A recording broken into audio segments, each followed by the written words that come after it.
All right, hey everyone. We are back. The moment we've been waiting for. The biggest movie going on right now. Pan down to my shirt. Pan down to my shirt. Can you see it? Can you see it? Elphaba. As you know, I love a theme. I love dressing up after a movie. I have full disclosure. I've seen this movie twice now. I'm probably going to see it a third time. We are talking about Wicked. Wicked, wicked, wicked. I have a big smile on my face. It gives me joy to even think about, to even talk about. So let's get into it. I will start number one with just the overall, the production. You know, you got to give it up to Jon M. People initially, when the casting came out for who's going to be Glinda, who's going to be Elphaba, a lot of people were scratching their heads, like, Ariana Grande, she's a pop star, but can she pull off something to the caliber of Broadway on the big screen? And we weren't sure about that. And then the same thing with Cynthia Erivo. She's actually very proven to have the talent to carry the character of Elphaba. It was more a matter of her just not being as well known in a role that big. Man, were we all wrong? Ariana Grande Butera blew away expectations. She was phenomenal. Her comedic timing is something I didn't know that she had. I mean, if anyone had seen her on SNL prior to the movie coming out, you might have known, because she really showed her acting chops and her comedic chops. She actually has this really incredible comedic timing, reminiscent of very old school comedy, very I Love Lucy, that kind of comedy. And it was just very refreshing, because we haven't seen that in movies in a long time. It was spot on. It was a very different Glinda than the Broadway musical, which I've seen a lot. So it was great. She blew expectations away. She did an excellent job. Vocally, she carried her own. She hit the note she needed to hit, but she also made it her own. She kept what makes Ariana Grande, but elevated it to the level of an operatic Broadway type singer. So I thought it was perfect, very accessible to a general audience who may not be into musicals, but also to the theater kids, the musical kids. They could see it and respect it and really appreciate what she was doing. On to Cynthia Erivo. I've been following her for years and years and years. Obviously, I've loved her in The Color Purple. One of my favorite movies, Bad Times at the El Royale, stars her and Chris Hemsworth. If you haven't seen that movie, go see it. It's actually one of those little known movies. It's a gem. It's such a great movie. But that's when I first really recognized her talent off of Broadway and on the big screen. Of course, she was in Harriet. She was nominated for multiple Oscars, including Best Song and Best Actress. Didn't win. She was robbed. Just my take. She'll have her chance. Don't you worry. But Cynthia Erivo was perfection in this role. Not only were the acting parts incredible, the singing was worlds better than the original. I love Idina Menzel. As you know, I'm a Disney adult, so I love her as Elsa in Frozen. But what Cynthia did to this character was that she made her relatable. She made her human.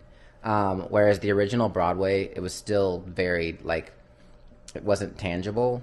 And it didn't really make a lot of sense. But it was a great musical. It's just the role of Idina Menzel being an othered person, it wasn't as believable as someone who's a self-proclaimed. So as Cynthia Erivo is, she's self-proclaimed black queer woman. It hits different when you see her acting in that role. Specifically, the Oz Dust ballroom scene. It plays out very different in the movie than it does in the Broadway. It's very emotional. Everyone in the movie theater was crying, tears. I was crying. I had to look away from my friends because I was like, wow, this is unexpected. It's very different than the musical. But it was great. Ariana and Cynthia both brought something fresh to it that I didn't even know it needed, because I love the musical on Broadway. But this, to me, was just It elevated it. It made it better. It just made it more relatable. You felt for those characters, and I think Kristen Chenoweth has done a great job of advertising this movie. She's very much been on um, the production train in terms of getting this movie out there.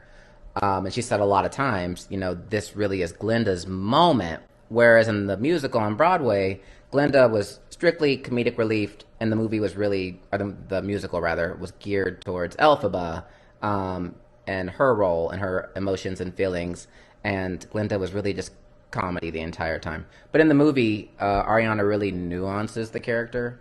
It really gives Glinda just a new look.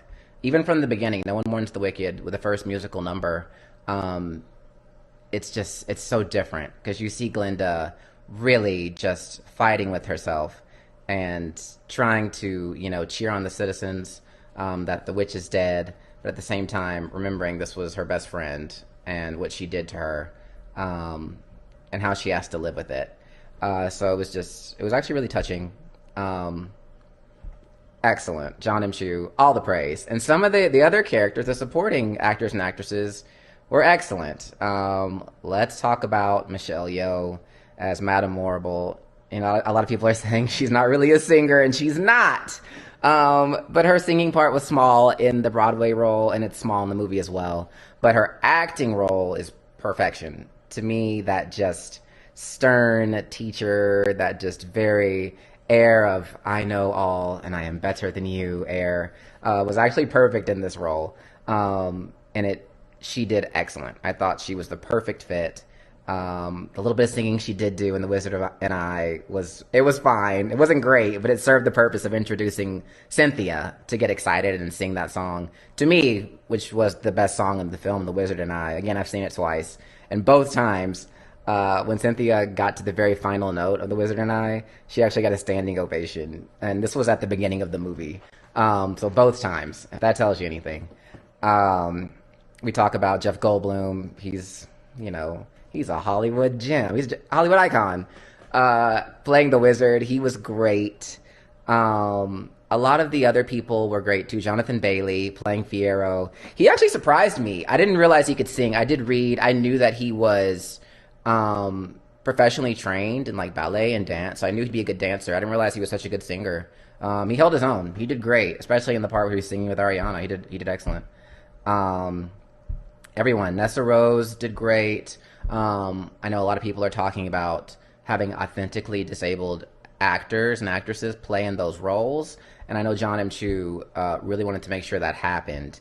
And so the older Nessa Rose and the child Nessa Rose, who you see at the beginning of the movie, in the like cutscene between No One Mourns the Wicked, both of those people are disabled. I think representation was important. I think a lot of people are going to see those characters on the screen, and they're going to be able to relate, and they're going to be able to see themselves in that. And I think that's super important. In the same way, a lot of people are going to be able to look on the screen and see Cynthia playing Elphaba, and see Elphaba in a new light, and see themselves as someone who was othered, and someone who felt like left out, and not appreciated, and told that their talents and abilities were not enough. So I feel like that's really the importance of representation. I really don't have anything bad to say about this movie. It was incredible. I'm probably going to see it, like I said, a third time.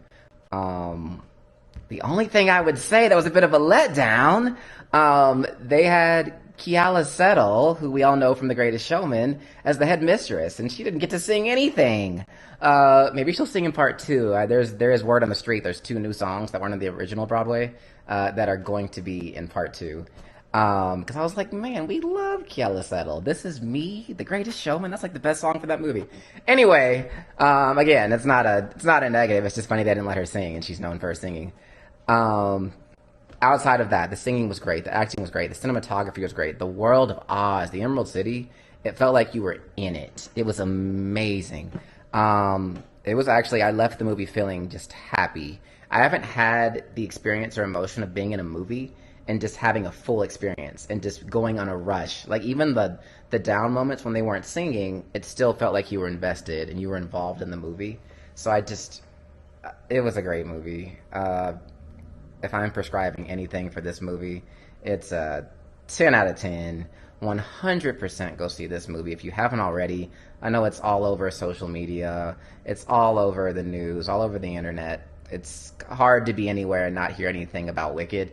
But I would say if you haven't seen it yet, 100% go see it. If you've already seen it, maybe go see it again. You'll see some things you missed, or see some things that you loved about it that you want to see again. It's just really a feel-good movie, and it's a really just introspective movie. It makes you think about kind of how you are and how you treat other people. So I think it's just a really good movie from that standpoint. Comment, tell me what you think. Tell me what you thought of the movie. Tell me what you liked, didn't like. Don't really know what that would be because it was a perfect movie. And let me know what other movies I should see. All right, thanks. Bye.